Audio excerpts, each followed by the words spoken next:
Hello, you are all very welcome to Straight from the Horse's Mouth, the Pony Play podcast. My name is Kylian and I am your host and guide as we explore this vast world of play, kink, and community. With me today is the gentle giant that co-hosts the DC Pony Herd.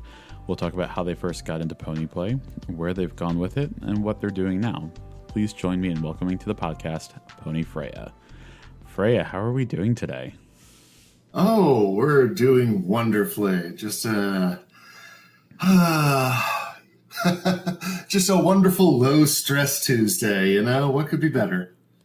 A high stress Tuesday. Yeah, well, aren't they all really? Yes. But you know what? Here we are having a chance to have this conversation, so I'm not going to complain too much. Oh, that's sweet. I'm going to take that as a compliment. It's almost like I like my fellow ponies or something. Oh my gosh, why? Stop. I'm still figuring that out, but they keep showing up at these meetings, so I can't complain too much. That's fair. Yeah, I do keep showing up.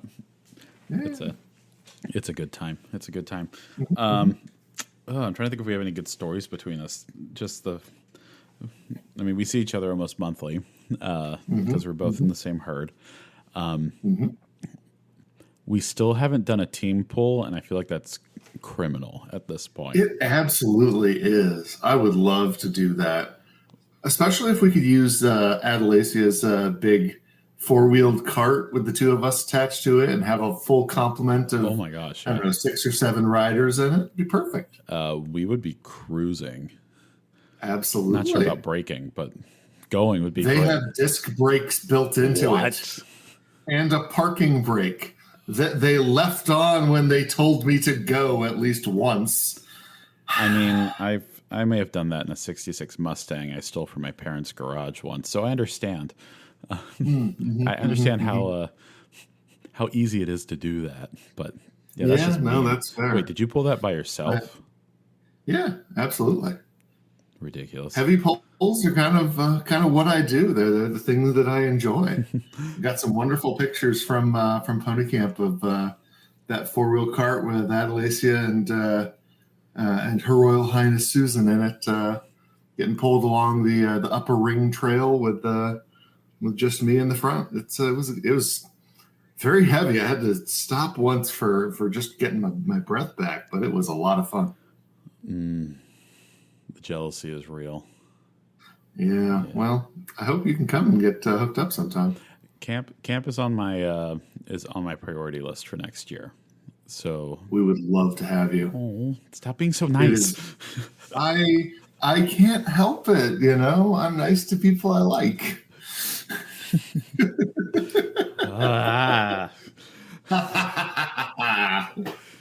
Frustrated horse noises from beyond. Right. So let's get into this. Sure. As everyone's starting to figure out, there is a method to this madness as we talk to different ponies and different handlers throughout our community at this point. So as we start off, how did you get started in pony play?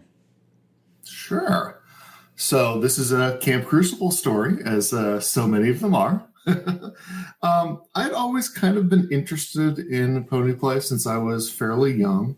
I'd come across some fun adult stories across the internet back when I was early getting access and they involved all kinds of leather harnesses and reins and leashes and stuff, and it made me interested. But I never really saw myself as somebody who really could do pony play or could be included into it. Until I went to Camp Crucible for the first time. I got invited by a friend of mine, Meadow Whisper, and she had started in pony play a couple years before, and she invited me to come along just as hey, you should try it in real life. You're involved in all this other kink stuff. This is something you'd probably enjoy. Come hang out with me. You'll know me there at least. And so she brought me over to Pony Camp, and almost immediately, I got welcomed there by Pony Piper and Adelacia and probably some of the other people that we're going to speak to on this podcast over the course of time. And they made me feel kind of like it was a second home and let me try out pulling a cart and being on the end of a reins. And as soon as I had a bit in my mouth for the first time and had a chance to just kind of let go of my active mind and just be a reactive creature, it was kind of all over for me at that point. It was just a heavenly experience to just quiet all of the thoughts and stop thinking for 10 seconds and just be like, oh, I'm supposed to go forward? Okay, I guess I'll go forward. Oh, I'm supposed to go left? Guess I'll go left. Whatever, not my problem. It was great. Yeah, I don't think people realize, at least those looking from the inside, or let's try that again. I don't think people realize, looking from the outside in to this community and what we do, that there is such a non-sexual component to it, and that being able to shut off your active brain and being able to just be, like you said, a reactionary creature for a while. And just, I think it was Nighty who said in an interview 10 years ago, to only just have to react to things, to react to input, and not actually have to think about it. Absolutely. And that's not to say that you're always reacting in the way that's expected or the way that a trainer wants to, but it's still a wonderful opportunity to just not necessarily shut off your higher thinking functions, but just set them to the side and not pay as much attention to them at the time. If you see something rustling in a bush, maybe go investigate it, maybe run away from it. If you're told what to do or getting led somewhere, maybe go along with it, or maybe stop to make noises at one of the other horses, whatever kind of you feel like at the time. It's great. Now, that isn't to say that there isn't a fun sexual component to it as well. It's very varied within the community as to like how people approach that and how much of their play it is. But, both sides are there, and it can be everything from only sexual to completely asexual, depending on who you are and how you feel about it. Yeah. Yeah. I have nothing to add. Yes, exactly. So pony play obviously is your main thing at this point. What were there other kinks that pulled you into that direction? Yeah, not necessarily even kinks, but communities. So I've been a member of the furry community for a very long time. Longer than even I was even into kink, though those kind of flourished at about the same time. So I've got a long history of pretending to be an animal already, which, kind of goes a long way towards setting me up for being able to sink right into pony play and pet play and the like. It was just a matter of changing which animal noises I was making, because usually I was a cat. But on top of that, I got into all of the more traditional kink areas of, leather harnesses and impact and whips and crops and the like. So even when starting out with pony, I already had some of the stuff I needed for it, just with having a novelty gag and some cheap crops that I got to use for impact stuff. It adapts over very well. Yeah, it does. It really does. It's just the way you use it. That's all it Exactly. All it changes. Exactly. Great. So how do you participate in play now? What does your average scene kind of look like? Within pony or just in general? Let's talk about pony. Sure. Yeah. Okay. So it varies a lot for me because of the fact that I'm often an event organizer. That changes my approach to things a lot. Left to my own devices, I would be, I'd be acting as a pony almost all of the time. Not exclusively, because I do enjoy handling sometimes regardless. But my time is a lot more of an even split now, where I spend a lot of time teaching. I spend a lot of time, showing either new handlers, here's the controls for this pony that we've got you hooked up to for the first time. Here's how you write a card. Let me walk alongside, make sure things are going well. Or being acting as a pony, but not actually being able to sink into the headspace that's associated with it. because it's a matter of, oh, we've got a new trainer here or new pony. I'm going to be walking along, giving feedback as the pony, like, oh, you don't need to pull so hard on the bit there, or you're not telling me to stop and we're approaching a wall, stuff like that. Right. That sort of feedback. When it comes to like actually getting into actual play, though, the things that I really gravitate towards, I love just I love doing cart work. In particular, blindfolded cart work is a giant favorite of mine, whether it's obstacle courses or just acting as kind of a trust exercise, or who knows what's actually hooked up to me behind, whether it's, one small cart with one small person or a whole linked row of 7 or 8 of them, as we've done at least once before. Mm-hmm.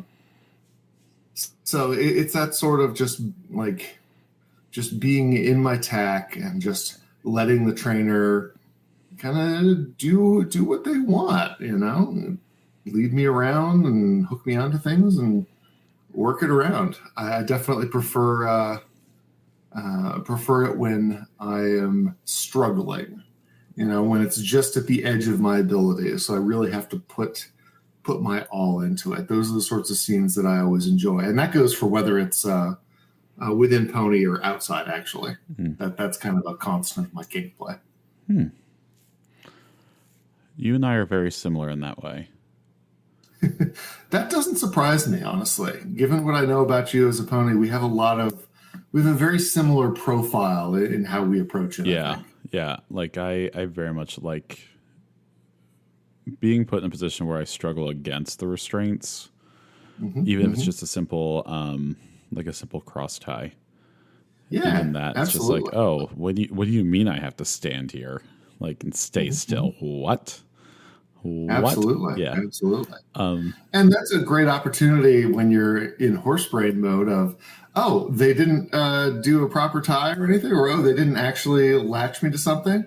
Oh, time to cause trouble. I'm going to go ahead and wrap the lead around the trainer in such a way that it's, aggravating or twisted or whatever, or, oh, they're going this way and they attached me to something that moves. I guess me and this obstacle are both going this way now. Okay. It's great. Yes. I want to go back to you having to act as a trainer. And I feel like this is something that a lot of ponies have to do, especially as we're trying to bring on new handlers who are new to the scene or just trying things out and are interested in it, or just trying to introduce people to it. Because just as the gay world, there's a shortage of tops, as they always say, in the pony world, there's always a shortage of handlers. I think that's true across the entirety of the kink world too. You're never going to have enough doms. You're never going to have enough tops. You're never going to have enough handlers. It's the nature of it. And that, while it can be very frustrating, it does also push us to try things that we might not necessarily be approach as our default or have the confidence to try it first. So it's not all downsides. There's silver linings everywhere. and then when you do that, you learn more yourself about how you like to be handled and how you like to be treated. Absolutely. Yeah. Well, I was just going to say, I remember it was a couple of months ago now when we got double booked at the Crucible with the Femdom T social. And you quickly took up the role of the instructor immediately, bringing in all of these new doms who haven't done pony work before. And like, okay, well, here's how you drive the cart. This is how you do this. This is how you do this. And just walking alongside, but not just worrying about how the new doms were working in the cart, but also making sure that the pony was also okay the entire time. Because for half of that, I was the pony. And I know you kept checking in to make sure you good. Yeah. You good? Yeah, let's keep going. We're good. And just that's the thing when you're working with a submissive type, or a pony or a puppy or whatever kind of person you're working with, if they're not like in a verbal space in particular, that sort of check-in, even if it's nonverbal check-ins, are really important because like they may not tell you if they're not Mm-hmm. if something's wrong, if they need water, if they're approaching their limits or they're done, and especially for those of us who are on the no, go more, like to pull harder, want to just keep going forever. Sometimes we can exceed our own limits too. So that sort of like stop and active check-in, make sure re-engage that active thinking center of the mind for just a long enough to do a self-evaluation can help a lot. Because for me, I know if I'm in pony space and I'm really tired, even if I'm still pulling the thing, unless I'm done with what I was asked to do, I'm not going to stop, really. Like, it takes a lot for that sort of active thinking center to re-engage on its own. Mm. Yeah, now that you've put that into words, yes, that actually makes sense now, thinking about it. That's the way I experience it, at least. And also, just as a side note, it was a lot of fun getting cross-booked with them, even if it wasn't necessarily intentional. We're going to do some more work with them in the future, I think, because some of them were interested in coming back to do some pony handling stuff. Really fun. And I was talking to one of them who used to be a pro dom out in San Francisco. Cannot remember her name for the life of me. Can't remember the name of the pony that she did a shoot with at some point back in the 90s. But she was describing like this whole experience of riding like one of the pony, like a shoulder riding pony. Oh yeah, one of the shoulder saddles, yeah. Yeah, and she's just like, it was crazy, it was incredible. He was dying, but he wanted to keep going and get the whole shoot. And as soon as it was like towards the end, he just starts sinking and collapsing slowly because he knew he couldn't just like slam down. He had to go slowly so that she could get off of him. Absolutely. And from what she told me, I think she was in ballet boots and the heels were trapped in the stirrups, so she couldn't get off of him. So no! Time for her like put down the camera, like literally like lift her off. And it's just like, man, the things we do for art.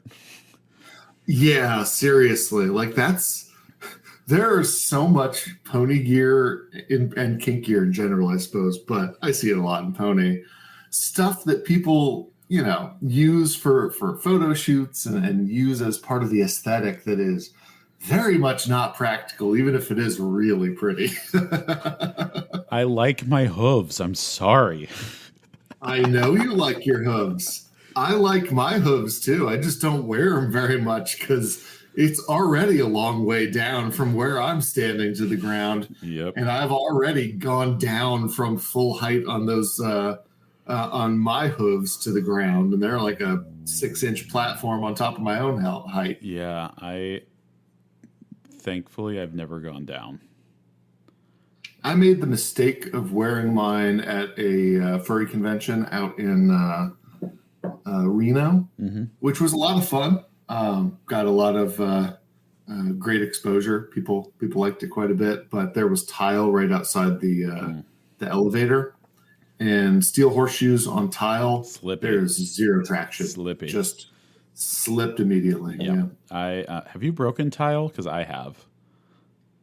I have not broken tile by stepping on it. I've broken tile by dropping things on it, but that's very different. I apologize now to that Airbnb in Ireland that I definitely broke a kitchen tile in my old boots that had metal hooves. Now I've got rubber hooves on mine, which much better for traction, but way worse on like carpet. Yeah, that's the thing. It's always a trade-off, of what materials you use. Plus, then you don't get the little clippy-cloppy noises, which is like half the point. Well, okay, so mine still do the cloppy noise because of the because of the way that because the cloppy noise isn't from the horseshoe; it's from the cavernous part of the hoof. Really? Yeah. Okay. So it's kind of like how when you put two coconuts together. Yeah. It's from the air being trapped inside the coconut rather than the actual like edges of the coconut. Huh. That's what makes the clop noise. Today I learned. I had no idea. Yeah. That's interesting. So like when that dance floor they have at the Crucible, if I'm walking on it, you can still hear the okay, go across. That's cool. Yeah. Great designs.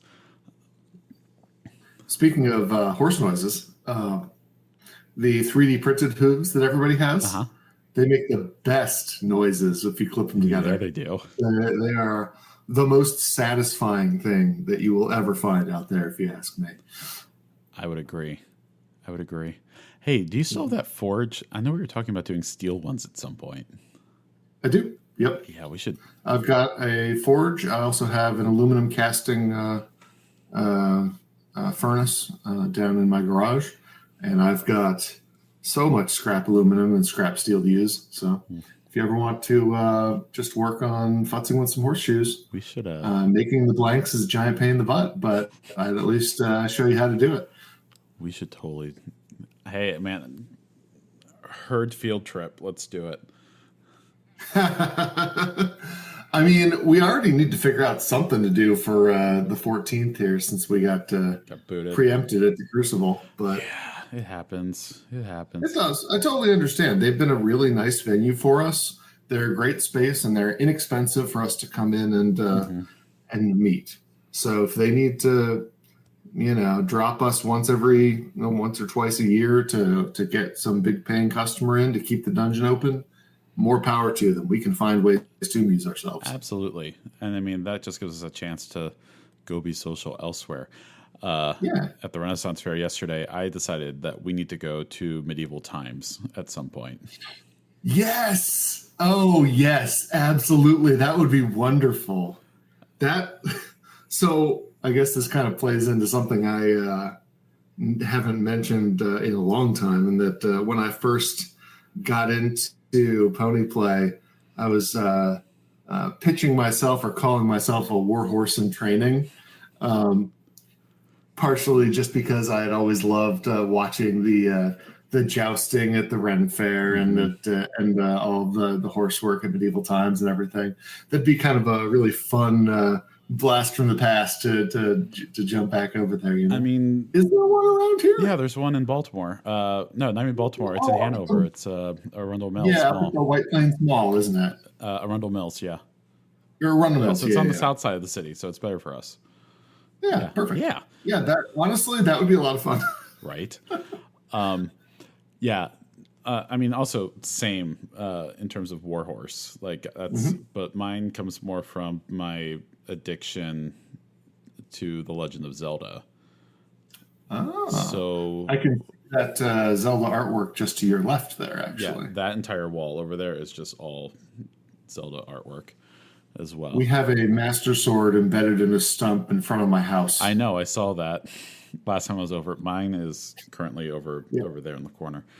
But no, actually, the design of like a character ref sheet, if you will, mine is actually my horse from Breath of the Wild. Oh, okay. And I've been like kind of sitting on waiting to get armor made. That's awesome. I'm trying to figure out how to get like equestrian armor made for an anthropomorphic form. For your real life tack or for like a character design? Yes. Or both. Okay. Yeah. I just for your reference, I have also been researching that sort of like fantasy horse armor and how to apply it for real life tack. So why don't we hang out more often? Right, and we live so close. You're 10 together. Minutes away from me. What the hell? I know. I have it on my to-do list to reach out to you to set up a time to hang out, regardless. Yes. So I would love to do that, to just shoot the shit and compare notes on things, because clearly we've got some overlap. You heard it here. You heard it here first, folks. We're gonna hang out. Yeah, important news for the whole community. This is just a social call at this point. Actually, honestly, all these episodes end up being a social call, and I don't edit any of the shit out because that's just that fun. Yeah, absolutely. I mean, half the fun when you're like doing a community podcast like this is just kind of showing the inner workings of how the community relates to itself, you know? Absolutely. And I guess for some context, we've been meeting as the Crucible herd for, I want to say 6 or 7 years now at the Crucible. And we've got quite a tight-knit little community there. Yeah. And we've constantly got new people coming, and sometimes people cycle out as they move away from DC and the like, but people stay in touch, and we've got an active online group where we can shitpost to each other mostly and share horse memes. But it's wonderful just having that constant, really, really close sort of community where we've got this one shared interest. I didn't realize it was that young. I thought it was a much longer meeting group, honestly. No, so basically we established it. I think there was a previous iteration of it back in the late aughts, early teens, something like that, before I got into pony play. But basically this came out of Dega, myself, and Ham wanting something more permanent outside of just Camp Crucible where we could do pony stuff. And so Ham and the three of us kind of spearheaded that, with Ham taking point on it since he was actual like full on Crucible club staff at the time. Unfortunately, during the pandemic, he got COVID and passed. So Dega and I picked up the running of the event after that to make sure that it kept going, that we kept our little community. Yeah, and as someone who attends that regularly, I can't say how much I appreciate that, because in all honesty, that herd and that monthly get together, like I planned my entire month around it. And it is the one thing that has kept me somewhat sane since I moved back to DC 2.5 years ago. So, thank you. One. You're welcome for one, and I'm glad it's such a positive space for you and for so many other people that come to it. It makes me really feel like it's worth it when I hear that kind of thing. You know, it very much is, and I keep trying to get more people there. They just keep flaking because people suck. But that's a different story. That's a different podcast episode. Oh, I know how that is, but it's tough getting people to come out for the first time, especially if they're not experienced in kink in general. It can be really hard to make that first step into a kink space. You know, having all these preconceptions about what a dungeon is like, what it's going to be like to go to one, what the experience is, how do you present yourself, all of it. It can be overwhelming. Which is also why I think it's kind of good that we have dates that we can't meet there, because then they can come and meet the community. Like, it's almost like a munch almost, where they can come meet the community before we get into things. Yeah. And like, I know when I first went to the Crucible before my first time, I was full on expecting way more sex to be happening at that event. And like, it doesn't, which is totally fine. Like, but I think that's like, when people hear dungeon, that's what they're expecting. And it's just kind of like, no, man, we're just chilling. It depends on what background they come from too. Yeah. Like, for some people, going into a dungeon and seeing sex is also weird to them because of the background that they come from. That's fair. But coming from the queer, the gay community, definitely coming into a dungeon, you kind of expect like, oh, it's mostly going to be fucking with like some dungeon equipment set up in the back somewhere for people who want to play that way. But so much of it is just expectations and expectation management. Yeah. And regional expectations from community too, which shift a lot. It's fascinating. Oh yeah, East Coast versus West Coast versus the South versus the Midwest versus New York versus San Francisco versus Seattle. Every city has a different kink culture. It does. It's really interesting. I know some people have done research into it, but I've never tracked down the publications, but I would love to read up about that and compare and contrast and the like. I would love to do a pony version of that. Ooh. And then let's talk about international. Let's talk to the Yeah. guys in Germany. Let's talk to the guys in the UK, because the UK has a pretty big community now. Because I mean, Kylian, you're hosting a podcast now. You can get guests from the various areas. I know. And you can talk about, like, you can ask questions about, well, what's the culture like in your area? What are the specifics? And when I start actually interviewing people beyond my local circle, I will. You should, absolutely. Kind of like pushing this out first to be like, all right, let's get this going and get some attention. Although, absolutely, the community in Germany has already picked it up. I mean, really, yeah. Abraxas Pony emailed me after like the second episode, and it's just like, hey, we had these conversations like 10 years ago. They're on YouTube. Feel free to use them. And so I used them in like the third episode that came out. He emails me back. He goes, I didn't expect to be so prominently featured. And I'm like, dude, the information is good. If it's good, I'm going to use it. Absolutely. And so he and I have had some really great conversations just in the last couple of weeks since starting this. And I know for a fact, because of the analytics from the podcast, Germany is the second highest country that's downloading it. That does not surprise me, considering the prominent history of kink inside of Germany. Mm-hmm. Absolutely.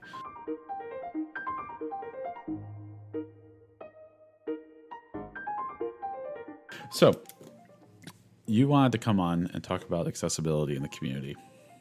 I did indeed. Start talking.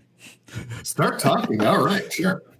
Okay, so I'm going to start out with a little bit of a story. Okay. I'm not going to name names because, you know, they might be listening to this. Yeah, and it's not anything they wouldn't want to have shared. But basically, somebody I was very close to was a pony for a long time, very successful one. Enjoyed it quite a bit. Kind of turned a lot of it into a focal point of her personality.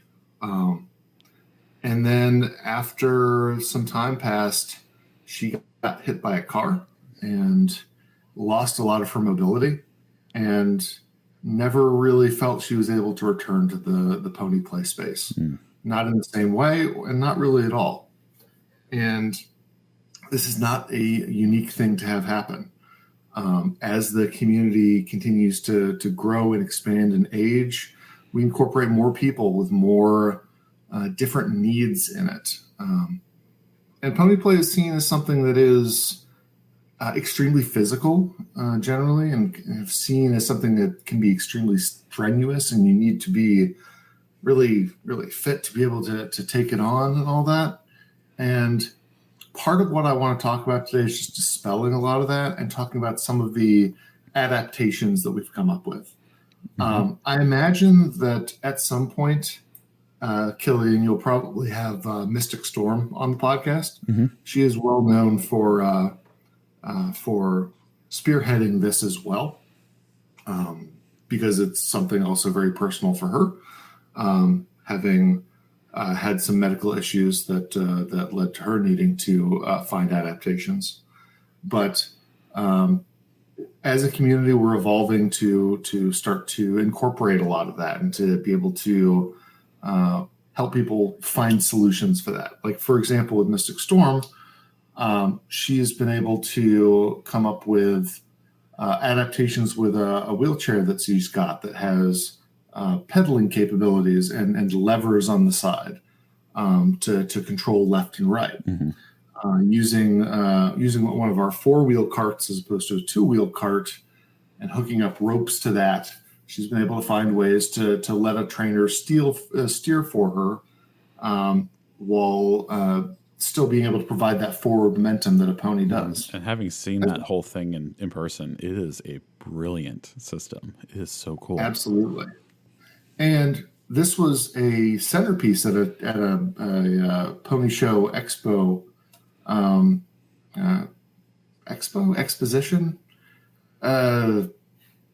non-judged competition entry, we'll put it that way, at the pony show, the Camp Crucible pony show 2 years ago, where it was putting all of the adaptations on display, where we had several wheelchair ponies as well as some handlers with sight issues, for example, and mobility issues, and some people who needed walkers and other adaptations to be able to participate.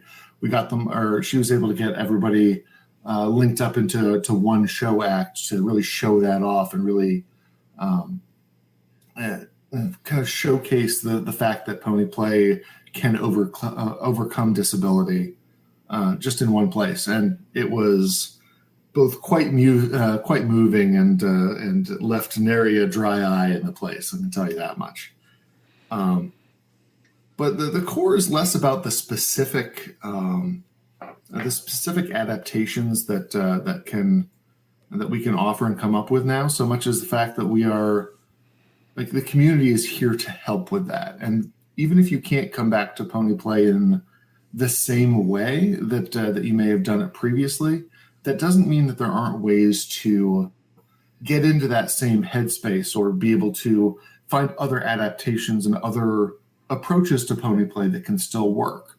So, for example, with physical mobility issues, you may not necessarily be able to do the same sort of cart pulling or like heavy pulls or anything that like Kylian and I like to do, but that doesn't mean that there isn't other ways to approach it, whether acting more as like a pony for grooming or for lighter loads, or making sure things are on a flat surfaces, things like that. Mm-hmm. There are adaptations to be done. One of the other pony show acts we had this past year actually involved Mystic Storm as a handler, with one of our other wheeled ponies blindfolded in her wheelchair, and the two of them working together in a blindfolded obstacle course using, I believe it was using a dressage whip for commands to overcome some of the limitations that reins have as when it comes to mobility aids. Mm-hmm. So there's lots of ways to adapt this stuff. And the thing is, it's not just like physical disabilities that can cause problems. We have ponies that have any number of issues around neurospiciness, so to speak. So many, yeah. And it's not a bad thing. No, absolutely not. Like, we're a diverse community, which is great, and I think a lot of neurospicy people kind of gravitate towards pet play and pony play, partially because it allows them to turn off the noisy part of the brain that can be overwhelming. Mm-hmm. But things just like for some people, there are texture issues, like with having a bit in the mouth or anything. Finding alternate ways to approach signaling can go a long ways towards helping with that. But once again, the point is less about any specific adaptation and more working with a handler and working with a pony. You can come up with an infinite number of unique ways to approach things to try to simulate the same feeling, regardless of if you're doing it the same way that everyone else is. Like, I guess a good example might be the remote control pony thing that we did a number of years ago. Like, if you got somebody with extreme mobility issues, what if they're just going to sit on the side and control a pony with a remote control RC controller? You know? Yeah. I'm trying to remember how that actually worked, but it was you and Sinks, right? Yeah. So I did that with Sinks. Also, Adelasia did it again this year with Horsey, using little shock collars.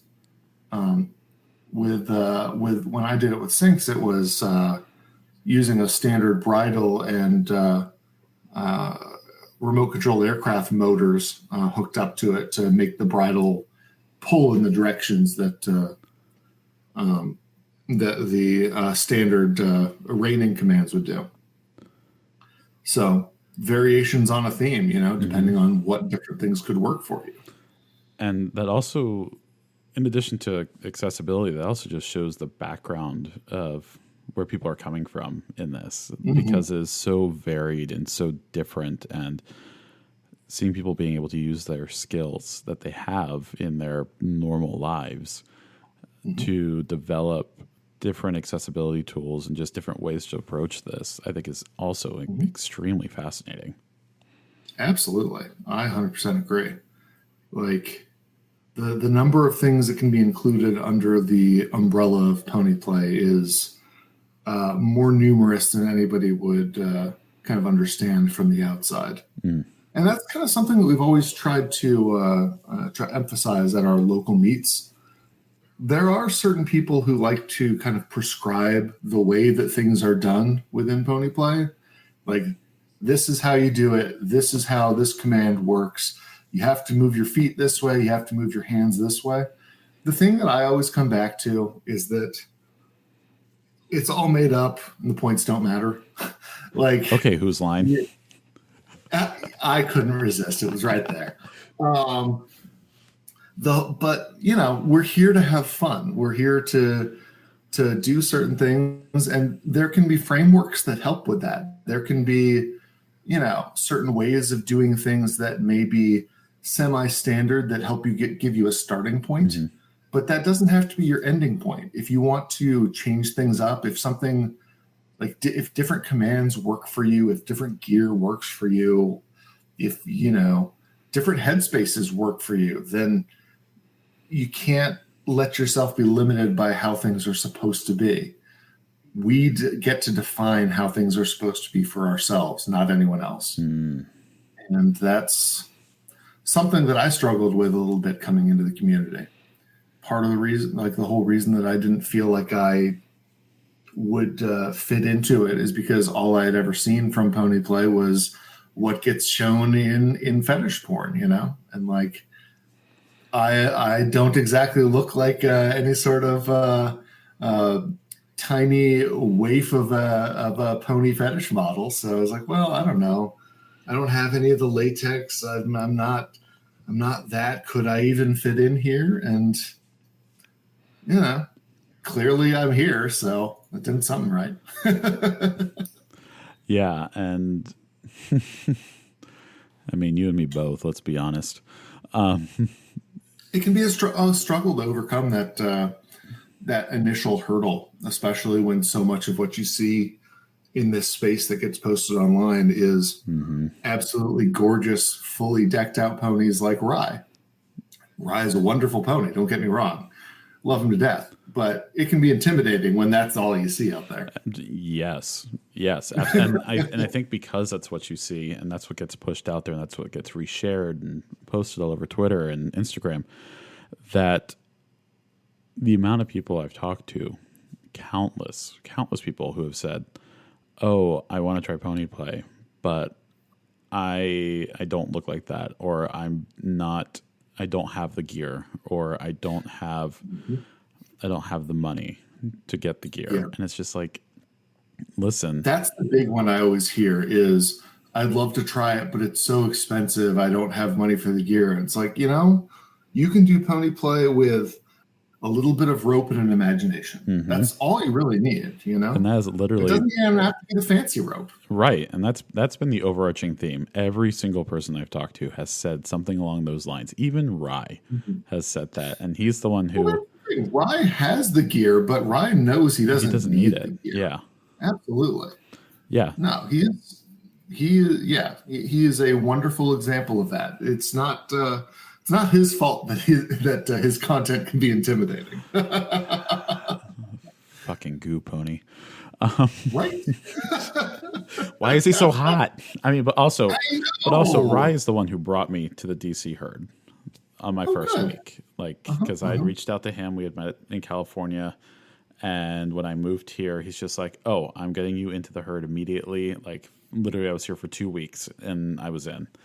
Like, I think... Yeah, I remember you coming for the first time, actually. Yeah. Yeah, just rolling up going, oh my God, what am I getting myself into? And then Rye's already in full latex. And I'm just like, okay, well, I guess I'll bring mine out. Like, let's go. But it was like... One of these days I'll get full latex. Not today, but one of these days. Talk to me later because I've got a company you should reach out to Okay. because they made my most recent suit, and I will tell you, they're inexpensive for latex. Sure. Custom sizing for everything, still inexpensive. Wow. And custom sizing is a fucking game changer. Oh, I know. I got my first piece of like actual latex, not a suit, but a lovely skater dress last year. I haven't really had much of a chance to wear it yet, but just being able to try it on and feel it like actually being comfortable in all of the spots that it needs to be was so different than any latex I tried on previously. It's wonderful. And just the ease of putting it on because it fits right. Yeah. It's just like, oh, this is why we do this. Makes all the difference. Yeah, because I've seen so many people recently. Like I've seen one poor person on Instagram who has like 3 blowouts in like the last 2 weeks of their suits, and I'm just like, honey, it sounds like your suits are too small. Yeah. I hate to say it, but it sounds like you didn't. It sounds like it's not sized right, and that's what's going to happen. As someone who has had that happen to themselves, like, especially if you're trying to do anything active with it, you know? Oh, absolutely. That's why, like, yes, I pull out the latex for like the fun photos and some light play, but like if I'm like doing a parade or if I'm pulling or if I'm doing something like that, oh no, it is going to be a beat up old spandex suit that I do not care about. Absolutely. And same here. Like my default underlayer is a spandex underlayer as well for exactly that reason. Yeah. It's got all the move and all that. You can, yeah. Not going to have a problem except in the feet because the toes keep wearing out, but that's stirrups. Just the way I actually, especially my latex, I don't do feet and I don't do gloves. I do stirrups and gauntlets. I also do not like gloves on mine. No. Stirrups are a good idea. I hadn't tried that before. It's just traction. Yeah. Like people who run around in hoof boots in like latex socks, I'm like, how? Explain this to me. I'm just like, no, I want something that will loop around the bottom of my foot, but then I can put like 3 socks on over top and still feel like I have traction.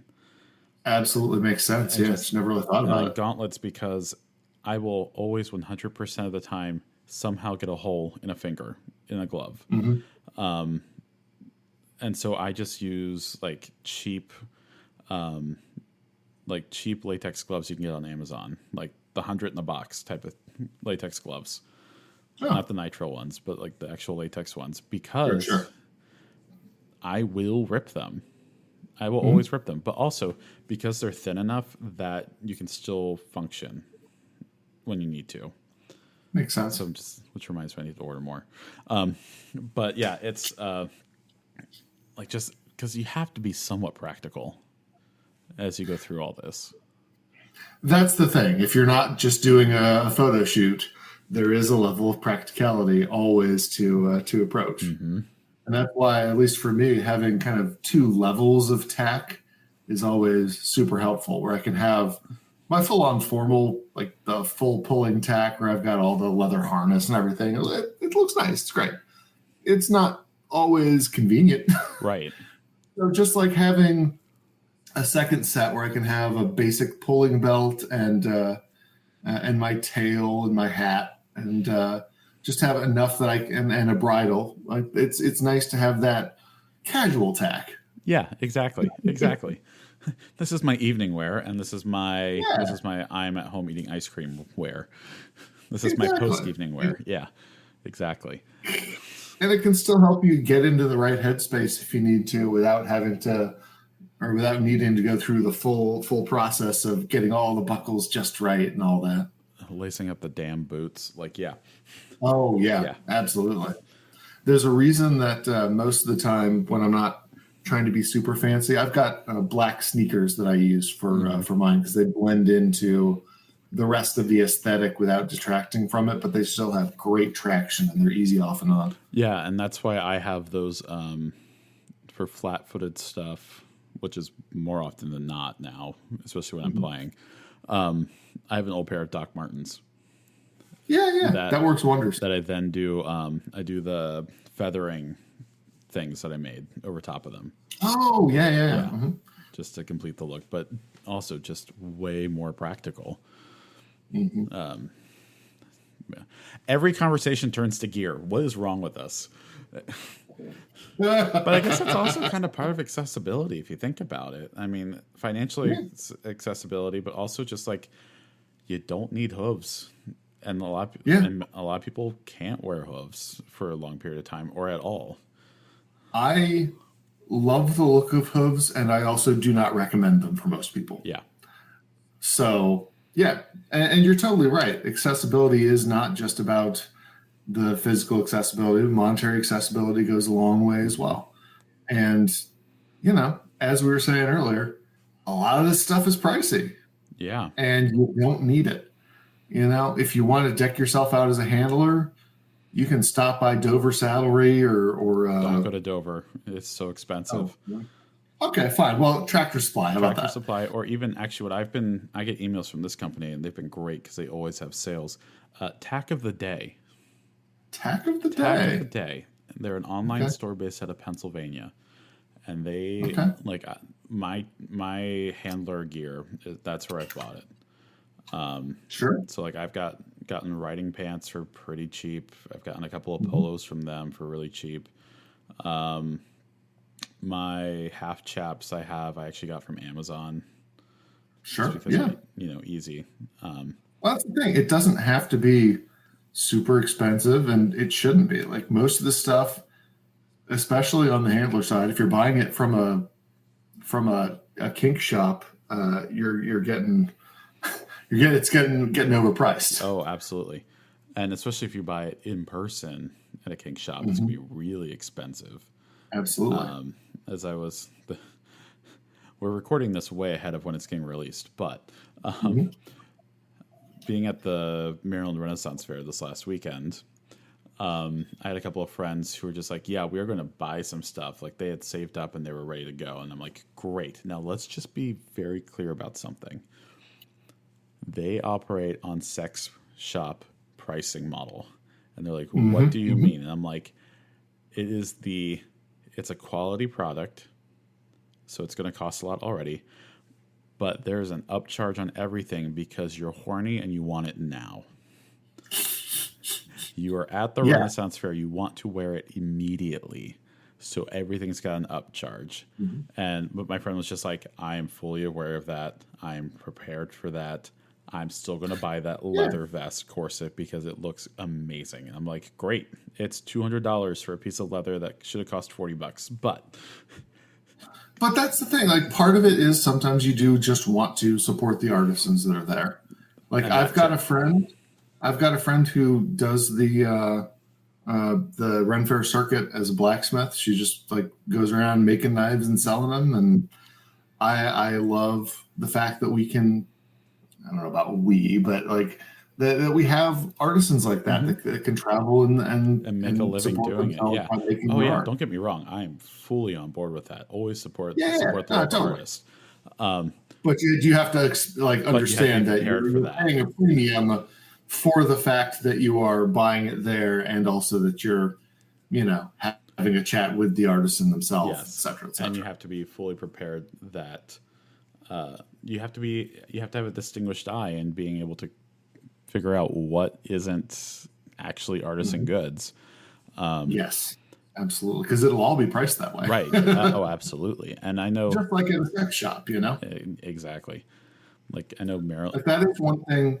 I know Maryland is really good about the artisans that come in, and they're very, very conscious about that. Fair is almost the gold standard on that, from what I've heard. Did you hear the news from Dragon Con this weekend about that? I know this is completely off topic, but I know we're both nerds. So, are you talking about the AI vendor? Yeah, the AI vendor that got kicked out. Yeah. Oh, I love to see it. Yes, love to see it. Speaking as somebody who commissions just a lot of artwork, that being forcibly ejected from spaces is important to me, and I know it's a contentious topic right now, but I know, speaking as a furry art connoisseur with 7 giant folders of custom commissions Jesus, sitting over folders. Well, let me show you see all the stuff to the all those. That's all commissions from over the years. Oh my god!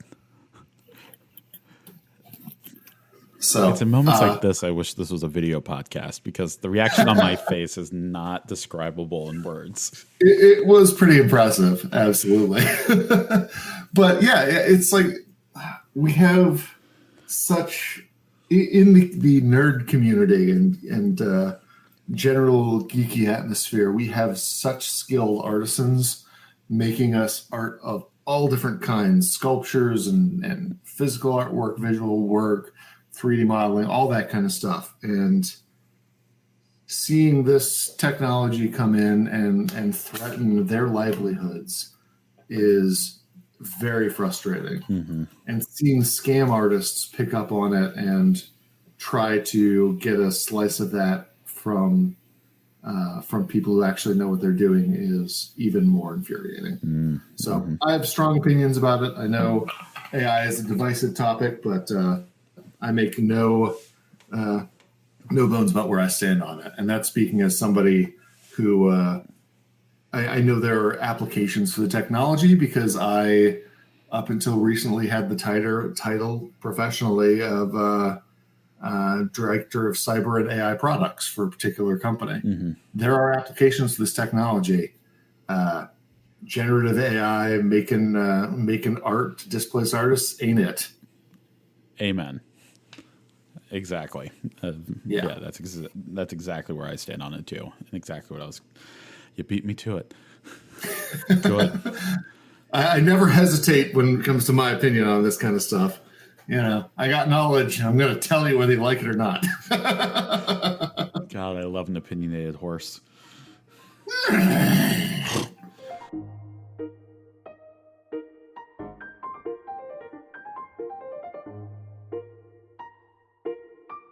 All right, let's pivot. Sure. So I ask everybody these 2 questions. Well, actually, I'm finding out it's actually 3 questions now. So the first 2, how has your play changed over time, and has any of it influenced your everyday life? Once again, are we talking in the pony space in particular? Usually, yes, but okay, I mean, cool. I'm flexible. Really? Shut up. But yes, you were expecting that. Come on. Sure, but yeah, it's actually developed a lot over time for me, because when I was first getting into pony play, as I kind of mentioned, I was doing I was really focused on the war horse and training thing. So I was doing a lot of dressage, a lot of kind of precision, and trying to, like, the things I was interested in were on kind of on the dressage court more than anything else, focusing a lot more on obstacle courses and like precision movement and training and all that. And that's a lot of fun. I still enjoy that. But the situation that I'm in doesn't really support that as well as I'd like, because that really requires working consistently with a single handler over a long course of time, mm-hmm. to build up those practices. Get that coordination going. As with so many ponies, I don't have a dedicated handler who lives locally. I do have several that I've worked with extensively over the years, but the ones that I tend to work with are scattered across the country like leaves in the wind, which makes it a little more difficult to do that consistently. Mm-hmm. So I tend more to focus on things that are simpler but still satisfying, like when it comes to the like focusing on doing cart stuff, like I was talking earlier. Doing cart off-roading in particular is a particular favorite of mine. When you're on the grass and mud and everything, it really changes everything. It has so much more resistance to it. Mm-hmm. I also have developed my pony training from I do this when I need to because somebody has to, and I like to be helpful, to something that I legitimately enjoy doing more than I ever kind of thought that I would. It's a lot of fun for me. Partially just kind of as a service top thing, because once again, I really like being helpful. Helpful is the thing that I am. But also just because it's really enjoyable to see, especially newer ponies, see kind of the dawning realization and like the joy of getting into that headspace and letting go and learning to trust. So yeah, I think that's an overall answer there. It was good. Yeah, that was good. No, that's good. So then the third question, I started this podcast because part of me is kind of pissed that the only kink podcast out there that's kind of really well known and has kind of really, it has done some good work for sex education. I will say that. But it's hosted by two folks who live a dom sub lifestyle 100% of the time. And frankly, they're both porn stars. So I like to ask everybody, because I know that everyone who I've brought onto this podcast so far does not do this 100% of the time. What's daily life like for you? I mean, daily life, as much as I would love it to live a 100% kink lifestyle all the time, it is far from the case. Like, I've got my little reminders in daily life of who I am and what I like and all that. Like, I've got my my ribbons all set up by the bed, and I've got my little horse nameplate above my bedroom door. But for the most part, I work professionally in cybersecurity. I do a lot of work there, a lot of tinkering on unusual electronics and strange projects for the most part. I love to make stuff of all various kinds. You heard us talking earlier about having a forge and casting furnace and all that kind of things. I have a habit of picking up and learning crafts to a minimum degree and then moving on to the next one, as is the habit for so many. But it's always things I can come back to. So it's kind of a scattershot what daily life looks like to me. Mm-hmm. But kink is, as much as I would love it to be a daily thing, it's more of a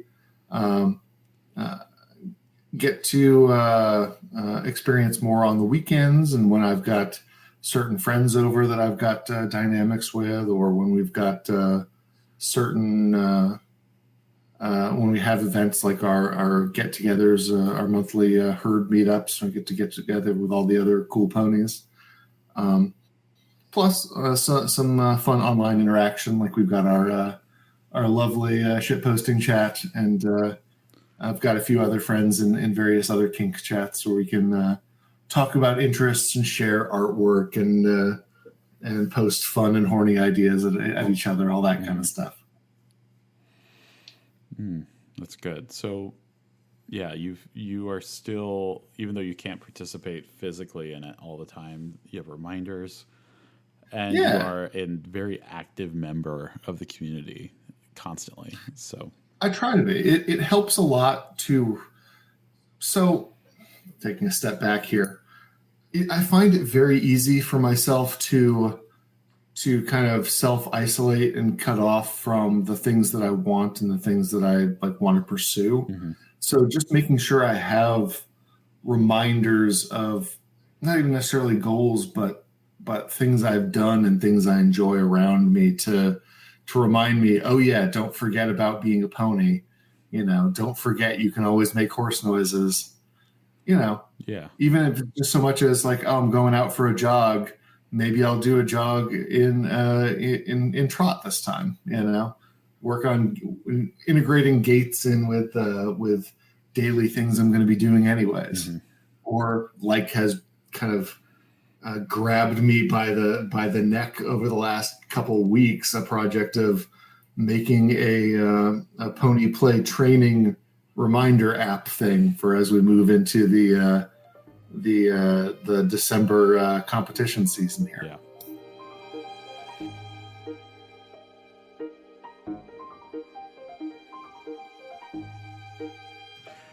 Okay, fun stuff. Uh-huh. Very much so. Very much.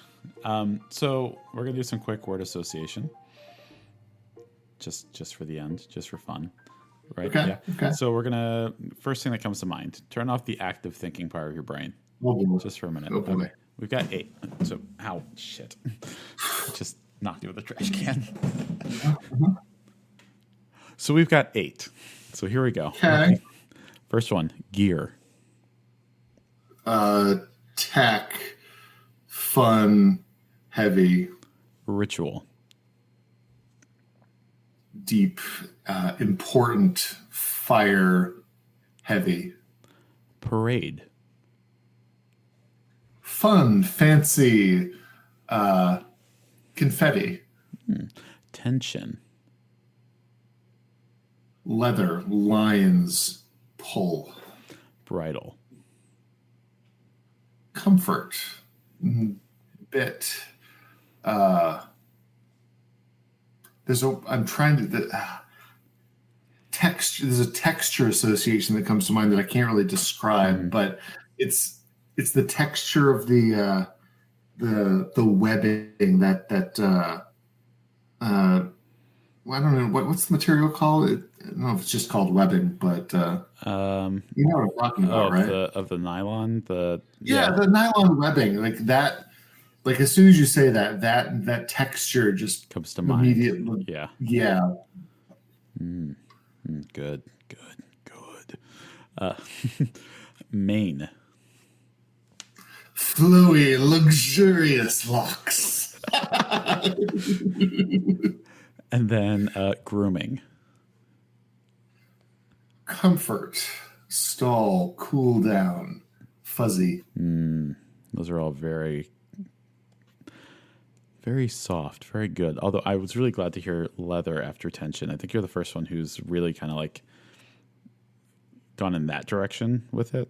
And I'm just like, oh, because that's like tension immediately takes me to like the taut lines when I'm pulling something really heavy and pulling against it. Yeah, that's what I was thinking. Or like the tension of the reins as they're being pulled. Yeah, that's exactly where my brain goes. And yet no one else has really pulled onto that yet. Yeah, different. That's what word association will get you. You never know. Right. That's why it's fun. And once again, it's one mind, one brain cell. We really got a team pull. Oh God, we really got a team pull. Even if, oh man, we should do it like having been in Amish country recently, visiting my parents. They're not Amish, but they live up there. Sure. Just thinking of like horses attached to a plow. And them being hand reined behind, not with a cart, but just being hand reined. Oh man, team pull, you, me. Let's get a giant freaking log. Yeah, and just we should do that at some point. It was very funny. I was at Unstabled 2 or 3 weeks ago, and part of the end of it, they had a log pull in big quote marks here. It was a great start, and it was a log that was accessible for everybody who wanted to pull it. But it was very light. So I and not just me, but a couple of us ended up just pulling this log uphill at a run, and it was, just kind of like got the attention of the llamas that were sitting there watching us. But getting a really satisfying, big, heavy log to pull between the two of us would be just wonderful. Yes. All right. Well, thank you, Freyja, for coming on. Before we go, where can people find you online or in person, if that's your thing?